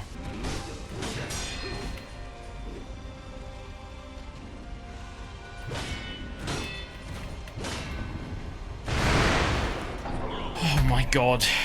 I can do everything right, and then it's still just, it doesn't matter. The amount you have to be locked in to beat this guy is like nothing else I've seen, I think, in this game. There's been some definitely what I would consider just more bullshit bosses, but this guy just demands every ounce of your attention, and as soon as your attention lapses, you're done.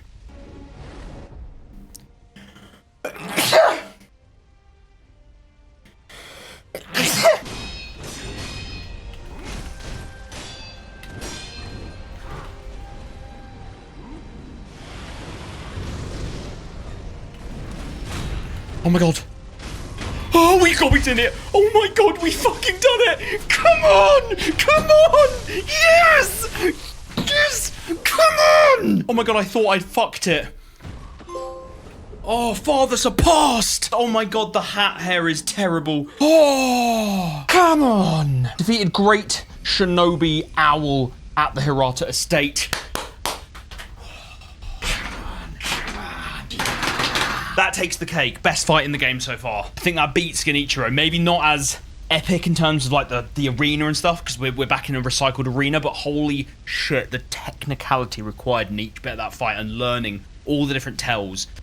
Satisfaction at its peak. I'm gonna put this hat back on because I look terrible. And we get the aromatic flower, which I think is one of the other things we need for one of the endings. So we have all the endings set up now.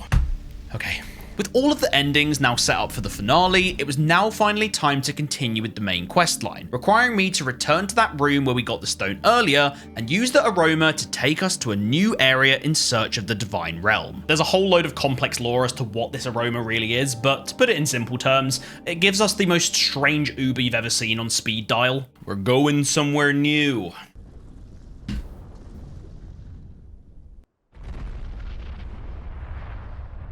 We're just dead. What in the fuck is that? Why has dude got a chub on? You guys see what I'm seeing, right? What is the need for that? Japanese culture. Okay, this is fucking cool though, I will say. Okay, let's not fall off of here. Ashina Traveler. Travel to all areas in the game. Oh, sick. We've actually been everywhere now. That actually feels very, very good because we've kept going to these new places and I'm getting like kind of tilted at all the shit we've been running into. But that's actually really, really good. This is a really cool looking area, by the way.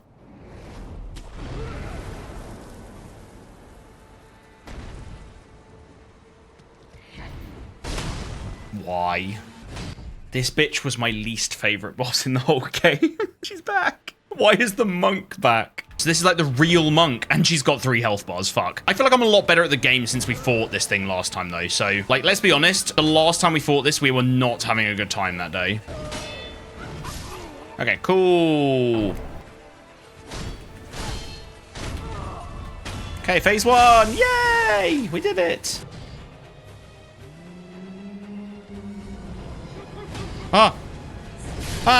What is this? What are we talking about? Okay, 2 phases done, no heals. Let's go. What bullshit you got ready for us now? Oh no. Oh no. We got another heat, we got another revive. We're dead. This is doable. I will say, I think this feels easier. Maybe I'm just better, but this feels easier than the one we fought earlier.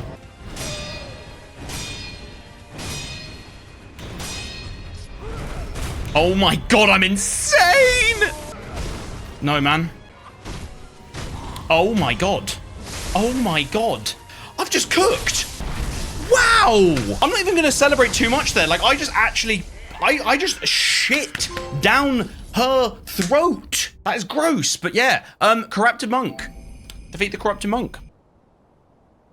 I am insane. Okay. Oh my... Wow. This is giving me Capital vibes from Elden Ring, but like being a fan of Japan and the cherry blossoms, the temples, like I'm a massive fan of Japan in real life. Like this view is something to behold. Love it. Fountainhead Palace is our final location in Sekiro's story, where once again, we'd need to reach a shrine on the peak and enter the Divine Realm. And being the final area of the game, FromSoft were not pulling punches anymore. This place was fucking horrible. What is that across there?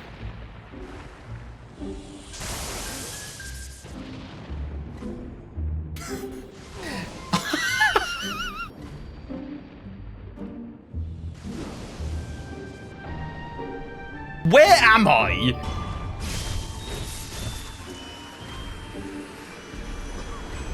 Oh my god, what's just happened to me? Wait, I've become an old person. What is happening?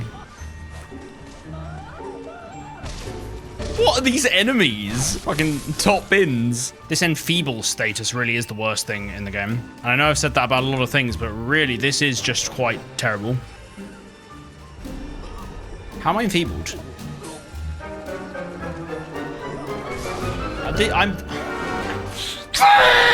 Battling through this place was absolutely mental. I even had to carefully swim past the gigantic fish along the way. But eventually, I managed to make my way up towards the shrine. And along the way, I found my 9th and final Gourd Seed, which I swiftly took back to Emma to max out my heals. Give Gourd Seed. Ultimate Healing Gourd for fully upgrading the Healing Gourd. So now I have no way of complaining, because I have every single heal in the game. I'd also managed to gather enough XP from beating up Messi and Ronaldo back there to be able to grab a skill at the end of one of the skill trees, which granted me another trophy. I've got 5 points, so I should be able to do this. If I acquire skills... Ashen Across. This should be a trophy.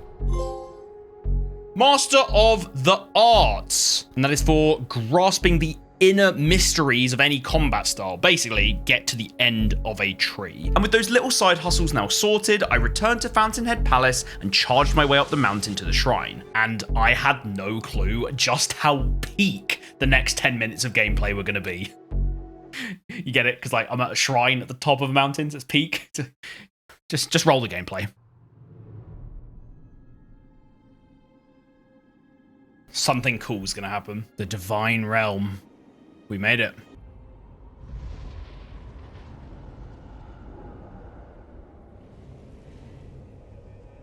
Hello there. Old Dragons of the Tree.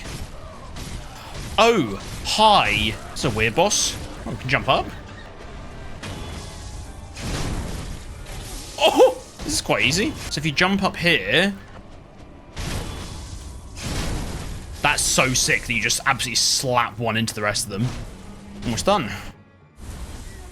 Okay, I assumed that wasn't going to be it. There's got to be something else, right? The tree's going to come to life? We're going to fight the big knot, bro?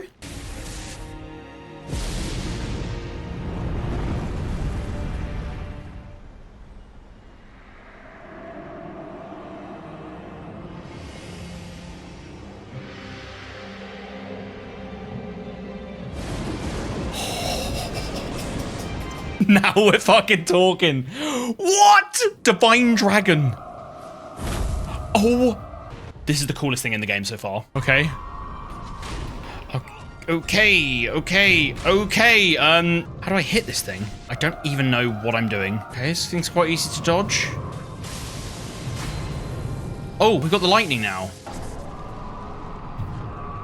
Okay, we've got to grab the lightning or something and use it against him. That's the obvious part, but I don't really understand what I'm doing. So jump over that. Jump over that. Ah, there we go. That's so sick.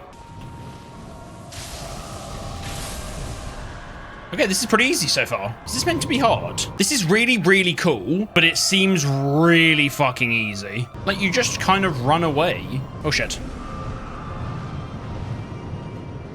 Oh my god, that was cool. Oh my god. Wait, is that it?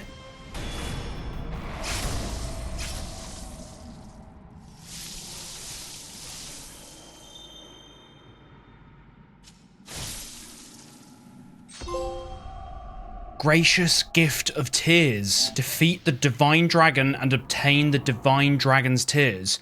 So it's just a complete gimmick boss. Like, it's not meant to be hard, but like, it's just so cool. Based on the fact that I have been bent over and absolutely arse blasted for the last 30 hours, I'm not going to complain. With the dragon's tears now in our possession, everything was in place to sever immortality once and for all. But upon returning to Kura's chamber, he's nowhere to be seen, and to make matters even worse, old man Ishin has passed away. At the same time, the Interior Ministry have now launched a full-scale assault on the castle, putting us in the middle of a literal war zone, which on one hand was pretty terrifying, but on the other is actually exactly what we'd need to finish our collectibles, as there were now a bunch of new mini-bosses for me to take out to finish off the prayer beads. Die. That's the last prayer bead. That's the last fucking run! Come on! Here we go. Enhance physical attributes. Peak physical strength. Upgraded vitality and posture to their limit, which means all prayer beads in the game done in one playthrough. Come on! That's one of those ones which just gives you anxiety the whole time you're playing because you think you're going to miss one, but I was so careful for all of the points of no return. Amongst all the madness unfolding, I headed back to the dilapidated temple to find that, like Kuro, the sculptor was also nowhere to be seen. And after following a trail of dead bodies and fiery remains, we find out that the sculptor we once knew is very much gone for good. I'm running past everything here. There ain't no way I'm staying around. The fire's raging out of control. The howling was intense. Oh fuck, it's some big animal, isn't it?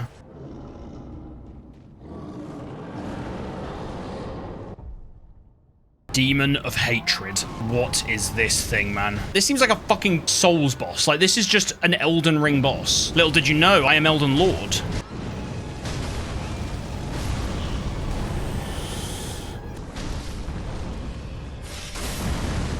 Oh, that's so good. The Demon of Hatred stood before us is the result of the sculptor's hatred and rage boiling over from the invasion of Ashina, and he's actually a completely optional boss. Unless, of course, you get paid to get platinum trophies. And of all the optional bosses in the game, he's definitely the one that most people just don't bother with, for one very good reason. Because at this point in the game, having proven that you are a true shinobi and mastered almost all of the core mechanics that the game has forced you to wrap your brain around, this fight just doesn't use any of it. Like perfect time deflections, literally the crux of the entire game. Nah, this dude just launches unblockable fireballs at you. Oh, okay. What about filling the posture bar? Nah, just hit him until his health is 0. Yeah, basically, this guy's just a Dark Souls boss. A really fucking annoying Dark Souls boss. Okay, phase 1. Oh my god, what is this enemy, man? Oh my god, what in the fucking god are we doing now? Fuck me. Oh no, this is gonna take a long time. He stomps after that, Dave, you fucking idiot. If I get close and he swipes, he's gonna stomp. Oh, nice. Okay, fuck. Dave. Dave! Oh, we're dead again. Oh, it's just not a Sekiro boss. I'm not deflecting once versus this guy. Like, bro, you're in the wrong fucking game. Okay, third phase. What the fuck are you gonna throw at me now? Oh my god. I feel like I want to be inside that. No. Oh no. The biggest problem with this fight was undoubtedly phase 3. Not only was it just a little bit more mental than the previous two, but it was also just so difficult to reach with any good amount of heals left to keep you going. And so, against my better judgment, feeling really desperate at this point, I opened up the question to chat to see if anyone had any advice on how to beat this guy. Third phase is easy with the whistle. I don't have the malcontent. How easy would it be to get? The malcontent is an upgrade for the finger whistle prosthetic, and it was specifically good for this fight as it could be used to stun apparition type enemies like the demon himself. Unfortunately though, I was nowhere near being able to get this in my upgrade tree, so once again I had to go and grind for about half an hour until I was able to afford it. What this now meant, returning to the demon fight, was that I was armed with a strategy. I'd have to reach phase 3 using as few resources as possible and then do the following. Pop a Tanto to trade my health for more spirit emblems, which would allow me to cast the whistle an extra 1 or 2 times, then use Rice to fully heal up before popping an Akko's sugar buff to give me a temporary damage boost. And then after that, just honk on that whistle and keep slapping away at him and just pray to God that this would be enough, because if it wasn't, I would be left with absolutely nothing. Okay, what do I do with the whistle? So Tanto, Rice, Akko's. Okay.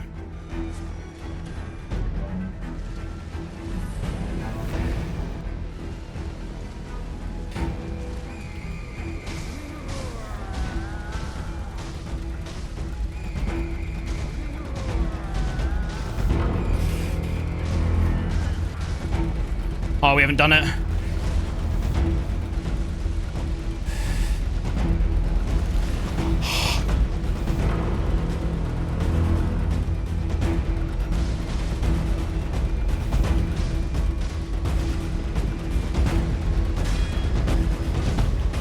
Oh my god!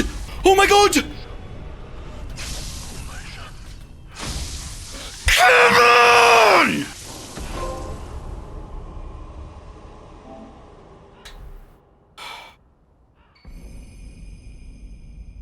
I had nothing left. That was everything. I used absolutely fucking everything.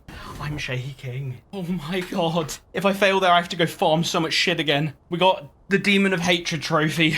Thank you so much for all of the, well, the backseat gaming. Holy shit. All that now remains story-wise is to find Kuro, who we learn has fled to the same secret passageway that we tried to escape through at the start of the game. But once again, and I'm sorry I keep giving you guys blue balls, but I had to put the trophy hunter hat on once again and go and do some other subtasks. You see, there's a trophy in the game called the Master of the Prosthetic, requiring me to get every single prosthetic upgrade in the game. And the highest tier upgrades all required a unique material called Lapis Lazuli. This material is only obtainable from completing specific tasks, and there's 6 of them available in a single playthrough. And with it actually being 10 lapis that you'd need to unlock every single prosthetic upgrade, I'd need to get all 6 on this playthrough and then another 4 on New Game Plus later on. Luckily, I'd already got 2 of the 6 from defeating the Demon of Hatred, and after returning to Fountainhead Palace, I was then able to purchase 2 more from this creepy guy in a pot. The next lapis though was a little bit more hidden, requiring me to take some special bait that the pot noble had given me down to a feeding platform,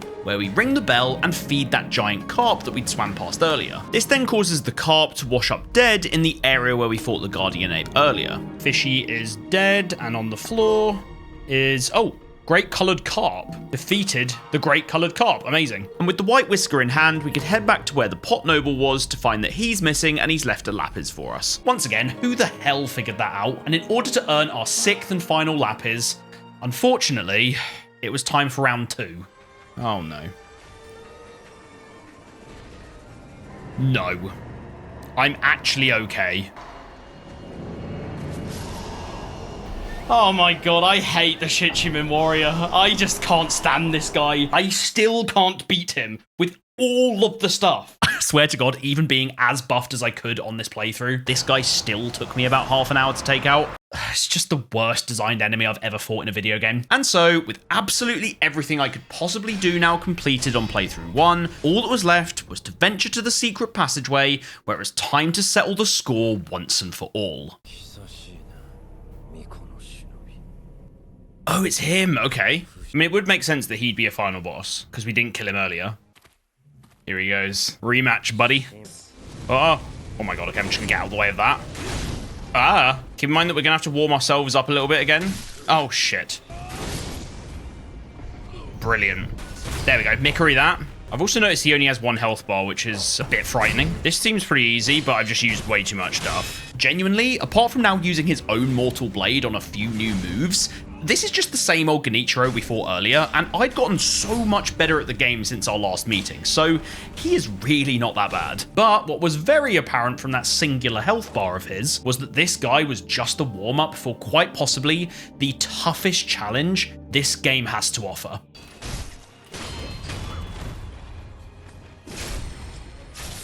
Okay. I saw the 1 health bar and I was like, there's no way that this is it. With this, Ashina's long night comes to an end. Brother couldn't take the heat.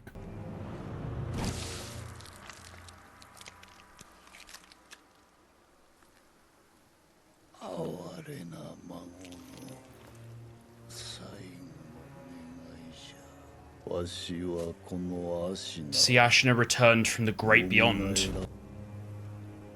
It's fucking Ishin? It's Ishin, but so Ishin was dead though. We saw Ishin on the floor with Emma. This is prime Ishin. Oh great, and 3 health bars. Okay, we're so fucked. Oh yeah! Oh no! Okay, this definitely looks like a fight where we have to be aggressive. Where do we go back to? We gotta do Genichiro again, don't we? That's so fun. This is Ishin in his prime form, reincarnated and as bloodthirsty as he was when he led the Ashina armies all those years ago. And with 3 full phases on top of the Genichiro warm-up in my way, this was going to be by far the most demanding test of skill this game had thrown at me. Oh, we've got to block that, man. Oh, and you can't, that's the grab, not the, fuck. No! I've done it again. I've done the exact same thing twice in a row, you fucking idiot. This is so easy. This first phase is so easy, but I can't use 4 heals on him. I've got 3 fucking phases of the old man to deal with as well. Okay, aggro, aggro. What the fuck is that? I'm gonna get away from that. Ah, come on! We were getting close to the end of that phase there. Okay, easy, easy. You're my little bitch. This guy's my little bitch, I'm telling you. Come on. Okay. Phase 1 down.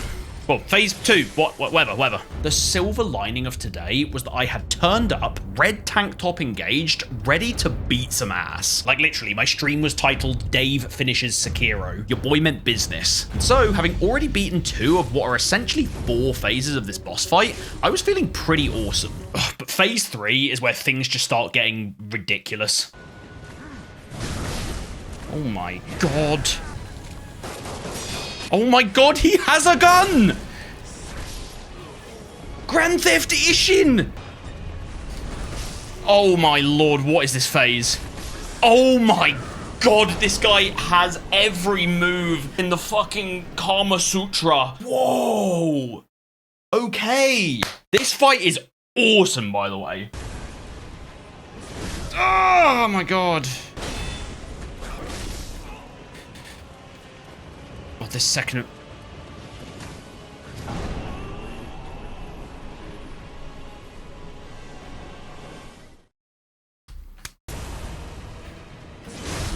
Can we stomp him there?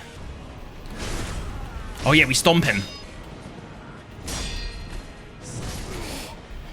We're doing okay. We're doing okay. From everything I've now read, Sword Saint Ishin is definitely ranked up there as one of the hardest bosses that From Software has ever created, like in similar leagues to Melania. Now, as many of you may know from my Elden Ring video, or if you came and watched the Torture live, Melania ended up taking me about 4 hours and 100 attempts. So this time, I'd mentally prepared myself to strap in for the long haul, to grind for as long as it took to beat it. And so, with only 4 attempts behind me, I can't even describe it. Just watch. Oh my god. Oh my god. I don't know what he's going to do in this third phase, though. Lightning. He's going to throw lightning. He's going to throw lightning. 100%. No. Okay, we got it. We gotta get back on that. Ah, fucker.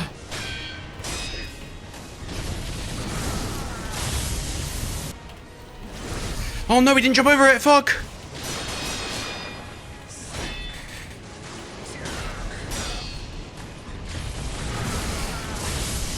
Oh my god. Oh my god. Oh my god.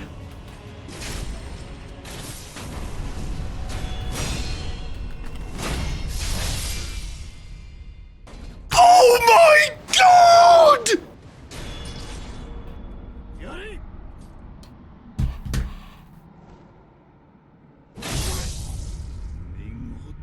What has just happened?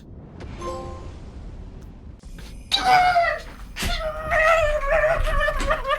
did it in 5 attempts. I'm drooling like a fucking imbecile. I did it in 5 attempts. I can't believe that, man. Definitely deserve a cold one. Hold up. I'm gonna go get a beer. Cheers, everybody.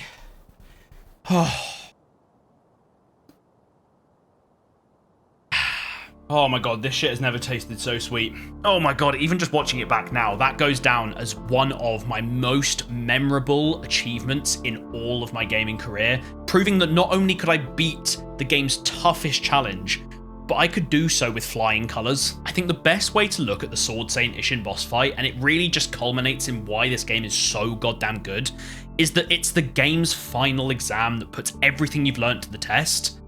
And thank God I'd done my revision. This now leaves us with Kuro injured on the ground, and upon interacting with him, we're presented with 3 options for endings, as a result of having completed the tasks from earlier on. As I've already mentioned, I used the PS5 save trick here, making a backup save before picking any of the endings, and then just reloading after each one, starting with the standard ending, where we give Kuro the dragon's tears, severing the dragon's heritage, and letting Kuro die a peaceful death. So he's now become the sculptor. I think it's best that you have this. No doubt the day will come when a shinobi arrives seeking strength. Oh, that's so cool.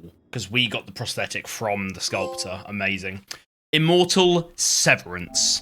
That is for attaining the Immortal Severance ending. For the second ending, we give Kuro both the tears and the aromatic flower that we'd earned from the second owl fight. Before this time, it's Wolf that ends his own life. With this, immortality is still severed, but Kuro gets to live on as a normal boy. This one is definitely the best and nicest ending, as it really feels like Wolf has fully finished his arc. So it was really awesome to see this one.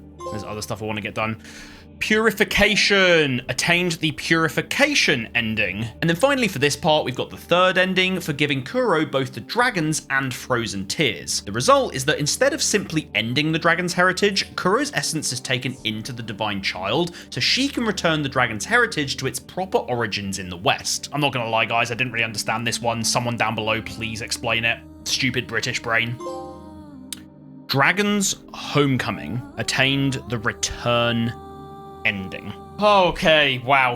Sekiro Shadows Die Twice. This game is unfucking believable. Obviously, I knew it was gonna be good. It was Game of the Year. It's a FromSoft game, and there's so many people who say that this is like the best FromSoft game. Combat is the best I've ever experienced. They absolutely nailed it, and that culmination of that last boss fight, thank God they put that as the last boss fight. 10 out of 10 game. Absolutely insane. I would recommend this to anyone who is willing to put the work in. And so, with 3 endings now complete and 1 more to go, my only option was to head into Sekiro's New Game Plus. This meant that I kept all of my items, prosthetics, and abilities from the first playthrough, but I could continue leveling up my attack power from main boss memories again, and of course, all of the enemies were scaled up and a little bit harder. Even with that in mind though, I was now so proficient at the game's mechanics that I genuinely flew through the entire game with only around 6 or 7 deaths. Oh, pure aura, I'm telling you. And so after only a few hours of gameplay, I was back at the first owl encounter again, ready to this time side with him and betray Kuro. The most surprising thing about picking this option though is that it puts us straight into the endgame boss fight, this time featuring Emma as the warm-up. We might die a few times now. We haven't died too much on this playthrough, but I feel like we might be due some deaths. I have witnessed Shura once before. The very same stirs inside you. Oh, this is just such a horrible ending. Like, this is horrible. And she is her. Fucking shit. She hits like a fucking truck. Jesus, she hits so hard. Oh my god.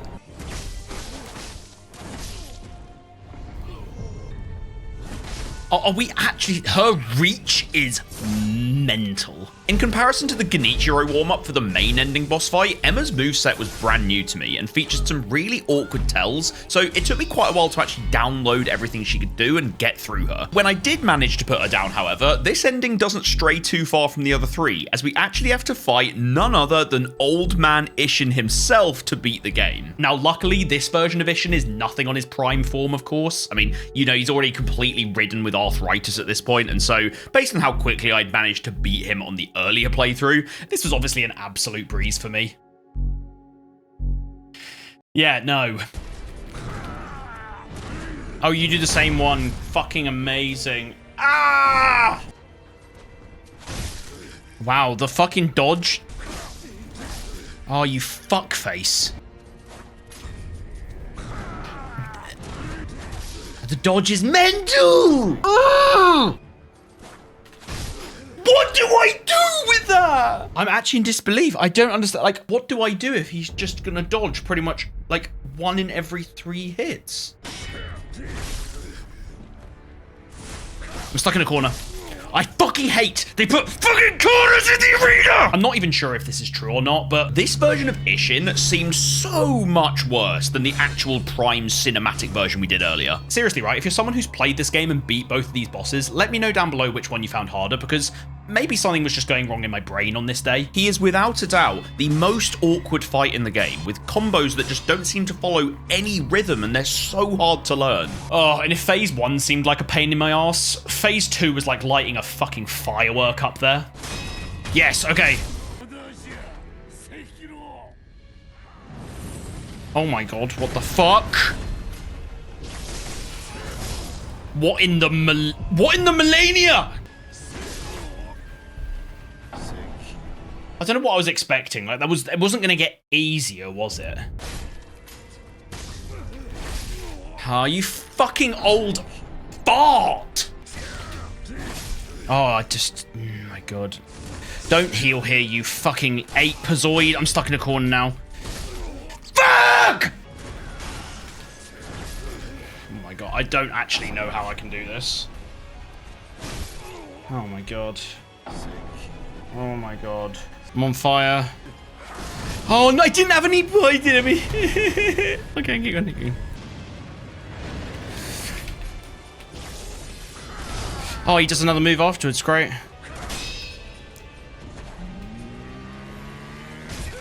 No! Oh, this day and the day I beat Sword Saint Ishin before could not have been more polar opposites. On that previous day, I turned up meaning business, but definitely was expecting to face a serious challenge, whereas for this 4th ending, I'd kind of just rocked up expecting this to be really simple because New Game Plus had been so easy. So at this point, I was genuinely grasping at straws for ways to put myself back in my previously locked-in mindset as soon as possible before I completely lost my marbles. Bro, Tank Dave needs to come back. Yeah, I think the tank top yesterday. If I lose this time, guys, the tank top's going back on. It's actually literally on the floor here. I'm dead. Oh my god. Okay, putting the tank top on. Putting the tank top on. Okay, lucky vest. Lucky red vest is back.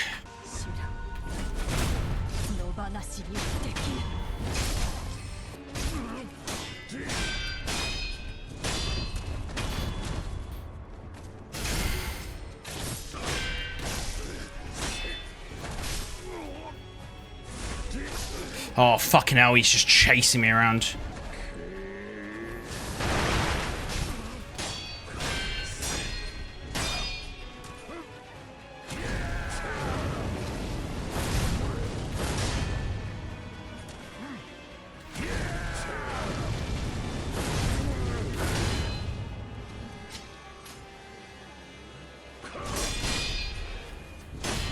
Oh my god! The tank top! The tank top! The tank top! Oh my god! The tank top! The fucking... The tank top of dreams! Ishin Ashina defeated Ishin Ashina and Man without equal. Defeated all bosses. Tank top, baby. Tank top. Anytime I need to lock in now, it's tank top time. That's going to be a new thing on the DaveBeatsGames channel, ladies and gentlemen. Tank top time. This brings us to our fourth and final conclusion, which many people call the bad ending, in which, similar to the sculptor who had become the demon of hatred, Wolf's inner rage takes over, turning him into the bloodthirsty demon known as Shura. I would expect no less from my own. This is so sad after that. Like, I'm so glad I beat him, but like, now nothing stands in our way. The whole country is ours for the taking. Oh. What? Wolf?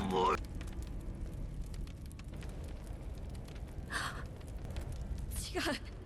そなたはシュラではない。 You can't be Shura. Ashina became the setting for the most tragic massacre of the Sengoku era, and for the long time after, it was said a demon lurked the land. And we get Shura for attaining the Shura ending. So that is all of the endings done now. That is a crazy ending. That fight was actually horrific. And so guys, with all of the endings finally now done, all that stood between me and the Platinum were a handful of trophies. To get on with these as quickly as possible, I'd made another backup save just before chatting with Owl, so I reloaded that, continued on with the main quest again until I reached Fountainhead Palace, where I could gather the lapis I needed to reach 10 overall. And with that lapis in hand, along with a bunch of other late game materials collected, I maxed out my first prosthetic tool. Okay, so I can get either the Lazuli Axe or the Sacred Flame, so if we just get one of these, we should get a trophy. Lazuline upgrade, and that is for using lapis lazuli, however you want to say it, to upgrade any tool to its limit. My god, this is probably the worst grind late game for trophies I have ever done. I hate this. Yeah, so as it turns out, the final boss of Sekiro isn't actually Ishin at all. It's the horrendous grind. The prosthetic tools one was pretty bad because those late game materials that I needed, other than the lapis, were just completely random drops that you had to farm from very specific enemies over and over and over again, just like you're playing an MMO. Oh my god, but it was the grind for all of the skill points that was genuinely one of the most mind-numbing tasks I have ever had the displeasure of having to do. You see, what I hadn't realized yet was that the amount of XP required to get level ups each time increased with each level. And so by the time you're at these super high levels and you've only got 20 to 30 points left, each one takes so goddamn long. My only saving grace was that I found this pretty techie farming route online that you can do at the top of Ashina Castle, which is apparently the fastest XP per minute that you can get in the entire game. And I must have done this one little route about 200 times. God awful, I'm telling you.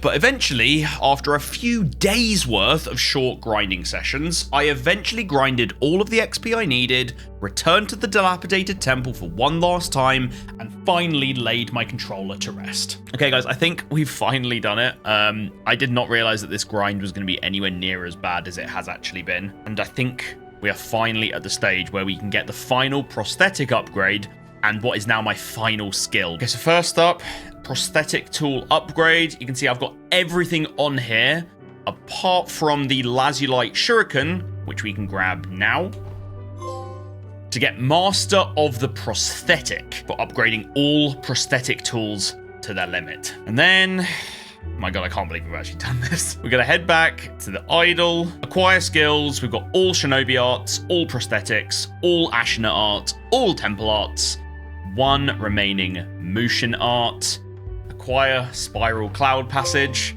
for height of technique, for acquiring all skills, and Sekiro. All trophies have been unlocked. Oh my lord. I already gave my overall thoughts on the game at the end of the gameplay section earlier on, but I just want to reiterate that this game is genuinely unreal. If you've made it all the way to this point in the video, then thank you so much for watching. Make sure you like and subscribe to the channel, and make sure you also catch my streams when we jump into our next games in the future. And with this Platinum now done and dusted, you need to go and watch my Elden Ring Platinum next. This one was difficult in all kinds of different ways to Sekiro, especially Millennia, which we did overcome after probably the most deaths it's ever taken me to do anything in a video game. So go and watch that one next.